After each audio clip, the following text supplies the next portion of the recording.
Hey guys, what's up? My name's Sierra and you're watching CC Bookish, and today I have for you guys a book that I like. I'm absolutely in love with this book, and for that, if you guys couldn't tell because sitting over here in the corner, is The Diabolic by S.J. Kincaid. So I'm going to give you a quick close-up of the book. So on the front cover right here, it says, "Be deceived or be destroyed," and it's just basic, simple cover. And the back says, have you ever observed a tiger? A true breed like the ones in the chrysanthemum. Not those kittenish sorts, those in our clusters. They're all muscle and sinew, with jaws powerful enough to break the strongest man. Yet, if you see them stalk prey, if you see them hunt, the sheer strength gives them more grace than the most refined of delicate creatures. That's Nemesis. So I was intrigued by that immediately. A quick view of the cover, the side, and then underneath is just plain white. So if you just want to know what the book looks like. This book, Diabolic, follows our main character, Nemesis, and is told from her perspective, who is the Diabolic, which are basically creatures in this world that are trained and cultivated to protect one individual, and they're bonded with that individual for life, so that their life and the individual's life are created and they're connected forever. And their sole purpose in life is to make sure to protect that individual at all costs. That includes killing family and just being a ruthless killer. So our main character, Nemesis, like I said, is Diabolic. She's kind of this humanoid creature. Her genetics are human DNA that's altered to induce the more ravaged side of humanity, and she's like an emotionless being, so she doesn't accept her emotions because that's not the way Diabolics were created or made to function. The other main character is Sidonia, which is the Diabolic's bonded partner, and Sidonia is the daughter of a senator in this galaxy. She was a very intelligent, very insightful young woman, and she was just a lovely character. Sidonia is called away to the governor of that galaxy's palace, I presume, to live there as a hostage. Though Nemesis realizes that the only way to protect Sidonia is to take her place. So Nemesis goes in place of Sidonia to become Sidonia, which in this world is obviously illegal.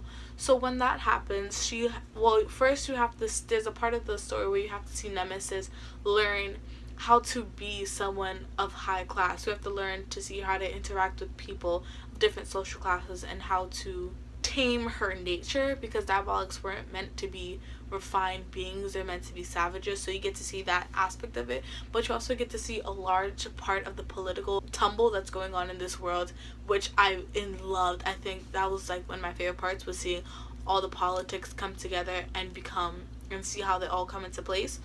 And I love this world because it was so easy to understand. It was so easy to understand and really imagine the world that you're reading from, and I absolutely love that, because I hate when I read especially fantasy books where it's hard for me to imagine what I'm looking at or I get confused. And each character was well developed, and you was no confusion as to who was who, which I really appreciated, because I enjoyed all the side characters, especially Tyros. I think he was my favorite character above all. He is the crazy prince, and I have a thing for crazy people in books because they just bring me joy. So there was also a lot of development as Nemesis' character, because there's an internal struggle, and she eventually realizes that she has emotions other than anger. And because she's made to be a Diabolic, a being of anger and rage, it's this juxtaposition of, if I'm a good Diabolic, I'm a bad human, but if I'm a good human, I'm a bad Diabolic. So it's a lot of it is about her finding her balance and coming to terms with who she is, and accepting that just because she's a Diabolic doesn't mean she can't have emotion. I also like that this was kind of science fiction. In a sense, it was kind of a science fiction novel where it's set in the future, but it's also a very regressive time in this world, because science and learning and education is banned because it's seen as a bad thing.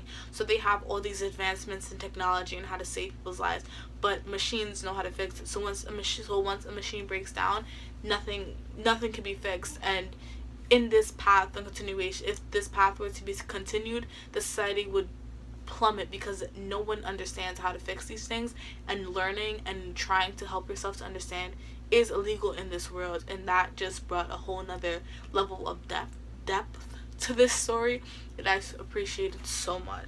I also love the betrayal and the deception, and like how deep this deception goes, because it wasn't just like a single tier deception. It was like planning and cunning, and just I loved it so much. It just, if you guys ever played chess, you know that when you're playing chess, especially with someone who's really good at chess, you have to think a couple moves ahead. You have to try and figure out what your opponent's going to do before you make the move, and that's how you win. And that's what it felt like. It felt like this was a large game of chess, and I love that depth to the, or like if you guys ever read Six of Crows, which I assume a lot of you had, it's just this level, there's just so many layers of a plan that when one layer falls under, there's so much more under, and it's just like one big idea. And I'm in love with it so much. It just brought me so much joy, and I absolutely love this book. I read this book so quickly, and it was just an amazing story. I